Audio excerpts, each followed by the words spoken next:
Manatili kang mabuting tao kahit hindi sila naging mabuti sa iyo. Dahil ang taong mabuti ang puso ang siyang pinagpala ng Diyos. Ang sabi nga sa Biblia, huwag kayong magsawa sa paggawa ng mabuti, sapagkat sa takdang panahon ay mag-aani tayo kung hindi tayo susuko.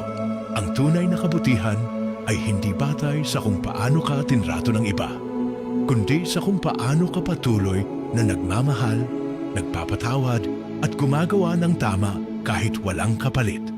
Ang pusong dalisay at puno ng pag-ibig ay hindi kayang talunin ng galit o inggit, sapagkat ito ay nakaugat sa Diyos. Tandaan, ang kabutihan mo ay binabantayan at ginagantimpalaan ng Panginoon, at ang liwanag mo ay magiging patnubay para sa iba sa gitna ng dilim.